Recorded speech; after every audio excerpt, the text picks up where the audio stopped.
Empezamos. Bueno, para los que no me conozcáis, soy Ángela Matesanz Parellada y trabajo en este proyecto, el proyecto que da origen a este seminario, en el que hemos estado trabajando un equipo de unas 20 personas durante 4 años,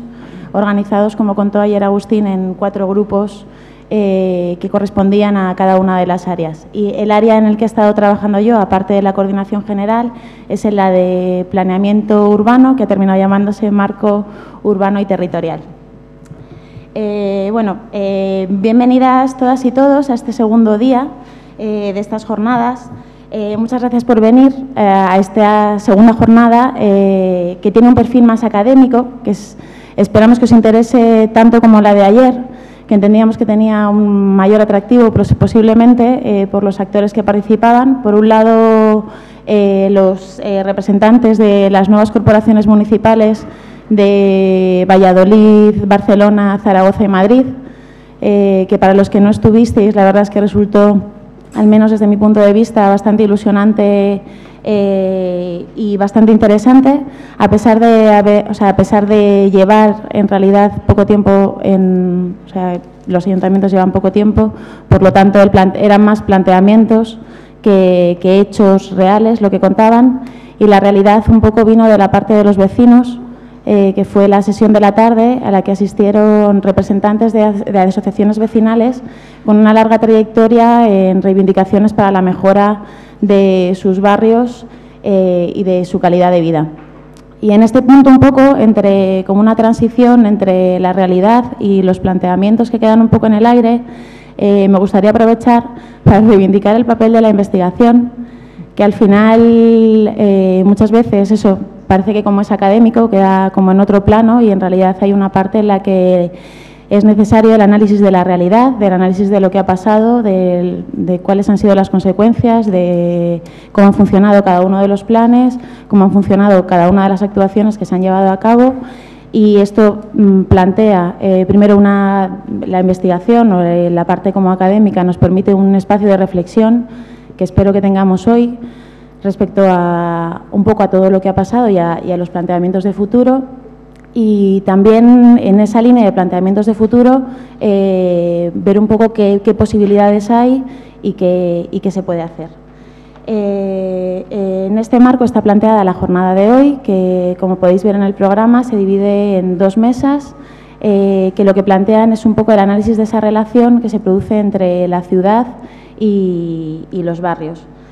En esta jornada lo que analizaremos principalmente es esa visión desde tanto de un lado como de otro de las acciones que se han desarrollado o que se plantean desarrollar en el ámbito principalmente de la rehabilitación urbana, que es parte de lo que se habló ayer, o parte de, quizá lo más mencionado fue la parte de la regeneración urbana integrada y esta parte y el tema de la integralidad. Aunque ayer sonara muy bien el discurso, que lo sonó, y la parte y todo este tema de la integralidad en realidad resulta muy atractivo, no podemos olvidar que no es algo que sea nuevo, sino que es algo que se viene desarrollando desde hace, o que al menos está en el discurso desde hace mucho tiempo. A pesar de que la definición, a pesar de que la definición de la regeneración urbana integrada aparece como tal o de forma explícita en la Declaración de Toledo de 2010, no deja de ser una continuidad, por un lado, de lo que se mencionaba ya en la Carta de Leipzig de 2007 y, por otro lado, de la larga trayectoria de iniciativas urbanas europeas de intervención en barrios. Estas iniciativas, y dentro de la propia definición que da la Declaración de Toledo sobre regeneración urbana integrada, hace especial mención a 2 temas. Me gustaría mencionar 2 temas que son de los que se consideran más importantes. Por un lado, el de prestar especial atención a los barrios desfavorecidos y, por otro, la forma de hacerlo a través de este enfoque integral, que, como os decía ayer, salió mucho, sobre todo en la mesa de por la mañana.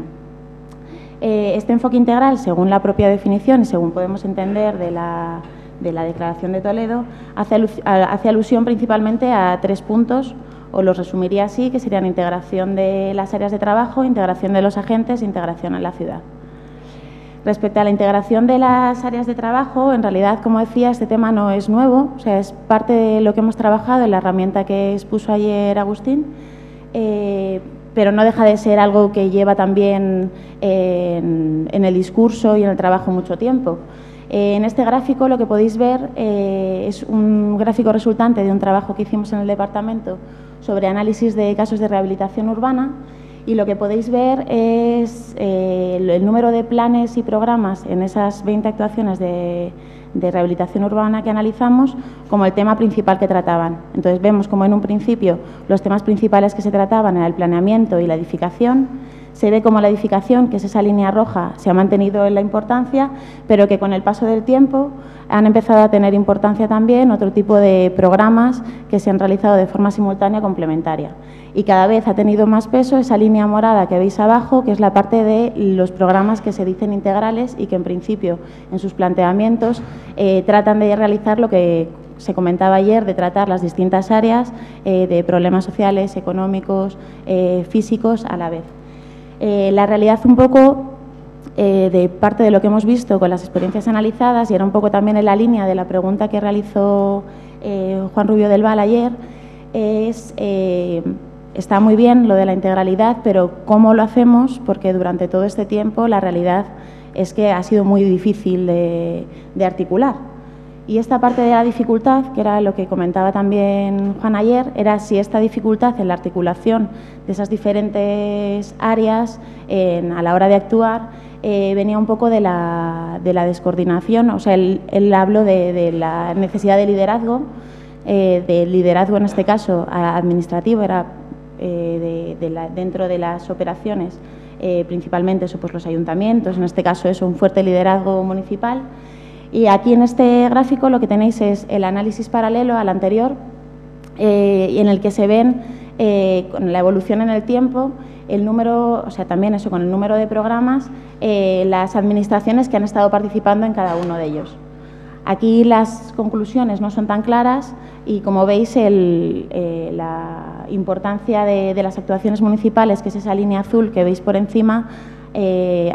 comenzó en su momento y ha seguido teniendo importancia. Aunque se han ampliado con el paso del tiempo otro tipo de actuaciones conjuntas, como la de ayuntamientos con comunidades autónomas o ayuntamientos con comunidades autónomas y con Estado. Pero aparte de esta integración de los agentes con esa coordinación vertical a la que hace mención esta regeneración urbana integrada, tenemos la coordinación horizontal, que es otra de las menciones que salió ayer, otro de los temas principales que son recurrentes también al hablar de regeneración urbana integrada, que es el de la integración de los agentes, el de la participación, que al final generalmente se termina tratándose de la participación de los vecinos. Ayer, la mesa que tuvimos por la tarde sirvió un poco para plantear también cómo han sido estos procesos, o cómo son, o cómo se dan, y cuál es la participación que tienen los ciudadanos en cada punto.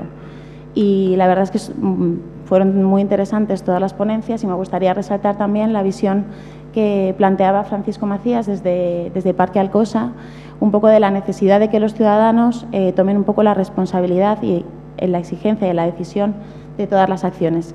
que es parte de la discusión que se ha planteado durante todo este tiempo a la hora de si la participación es simplemente utilizada de una manera instrumental o si realmente los vecinos pueden opinar, cambiar y actuar sobre sus barrios. Y luego nos quedaría el tercero, que es la integración en la ciudad, en la que en realidad es parte de la discusión de hoy, pero que salió muy claramente en parte de las preguntas que se hicieron ayer a los representantes municipales.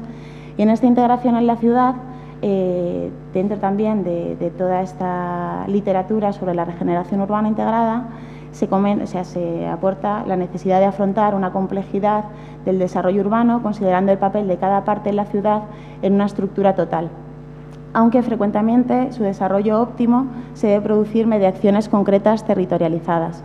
La realidad es que a lo largo de todo este tiempo, las acciones que se han planteado desde la rehabilitación y desde aquellos planes que llevan la etiqueta de regeneración urbana integrada han sido en acciones, o sea, en barrios, son acciones concretas en barrios delimitados. En este caso, ligamos con lo que comentaba al principio, el otro punto importante, que es la actuación en esos barrios vulnerables. En la propia definición que se da de la regeneración urbana integrada, se establece un vínculo entre los barrios vulnerables y la regeneración urbana. O sea, la regeneración urbana es aquella acción que va destinada directamente a esos barrios. Parte también de la literatura que encontramos, principalmente de las instituciones europeas, vemos que desde los años 90 se empieza a establecer esta unión y, en parte, aludiendo a la necesidad de actuar sobre estos barrios que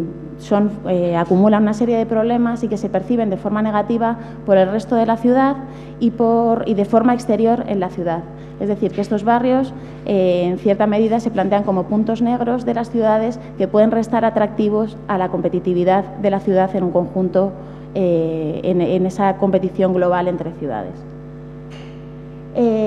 No podemos olvidar que la práctica de la rehabilitación ha sido minoritaria hasta ahora. En este gráfico se evalúa,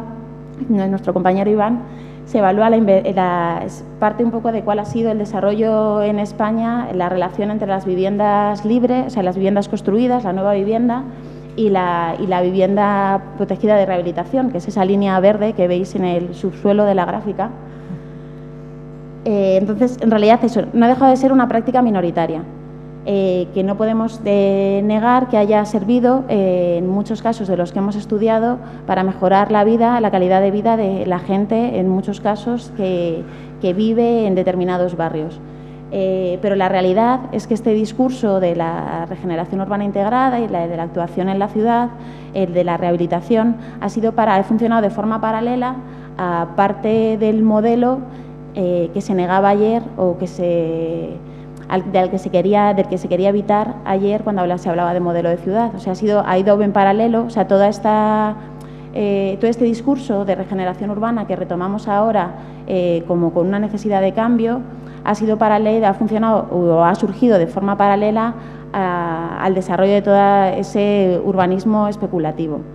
Eso sin olvidar que ha sido minoritario y que hay muchas acciones que han tenido un desarrollo positivo. La realidad es que no ha revertido la situación de los barrios, eso es así. O sea, dentro de ese sistema global, como veíamos, las desigualdades han aumentado y el número de barrios vulnerables en España ha aumentado, no se ha disminuido. Y en realidad esa situación no se ha cambiado como tal. Entonces, para plantear un poco las preguntas a la mesa, que es parte de las intervenciones, van en esta línea que he comentado ahora, y para plantearlas luego para el debate, trataría de retomar parte de las cuestiones que surgieron ayer en ese debate, que sería si se puede hablar de integración en la ciudad cuando se plantean operaciones en zonas concretas sin considerar el marco urbano, si se pueden plantear acciones que atiendan al marco general o a ese marco urbano cuando los instrumentos específicos se centran en áreas, si es posible equilibrar la ciudad, porque parte también dentro de esa teoría un poco de la regeneración urbana, habla de que el objetivo es desarrollar plenamente y equilibrar la complejidad y diversidad de las estructuras sociales, productivas y urbanas. Entonces, mi pregunta es si es posible equilibrar la ciudad atendiendo solo a algunas partes, si es posible el equilibrio de las estructuras sociales, productivas y urbanas a través de acciones puntuales cuando las globales y los modelos favorecen la desigualdad, que era un poco también lo que planteaba Julia Alguacil ayer por la tarde, en la que ponía de manifiesto que la situación en España además es especialmente crítica, porque cuando bajamos un escalón o se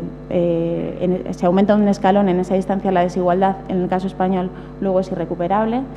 Y, por último, si es posible hablar de la rehabilitación urbana sin hablar de la transformación del modelo de ciudad, que era parte de lo que salió ayer en el debate. Parte de estas preguntas y parte de este debate surgió en parte también dentro de las discusiones que tuvimos en el grupo de marco urbano y territorial dentro del proyecto de estrategia para planes y proyectos de regeneración urbana, en el que al final este debate, que al final no deja de ser muy largo y difícil, quedó un poco fuera de la herramienta y queríamos traerlo aquí un poco volverlo a traer a esa discusión. Por eso tenemos, para empezar, empieza a hablar María Castrillo, que ha sido mi jefa en el grupo de marco urbano y territorial, ha participado con nosotros en el proyecto sobre estrategias de planes y proyectos de regeneración urbana. Ella es profesora del Departamento de Urbanismo y Representación de Arquitectura de Valladolid y es del Instituto Universitario de Valladolid. A continuación intervendrá Fatia Belmesús, aunque estemos intercalados, que es investigadora de l'École nationale des travaux publics de l'État de Lyon y trabaja también sobre estos temas. Después, a continuación, intervendrá Ángela Aparicio, que también es otro de los responsables del grupo de este proyecto. Ángela ha estado participando en el área socioeconómica. Y por último intervendrá Ismael Blanco, que es investigador Ramón y Cajal en el IGOP, en el Instituto de Gobierno y Políticas Públicas, y que ha estado desarrollando en los últimos años el proyecto llamado Barris y Crisis, y que también, al igual que sus compañeros de mesa, lleva mucho tiempo trabajando en estos temas.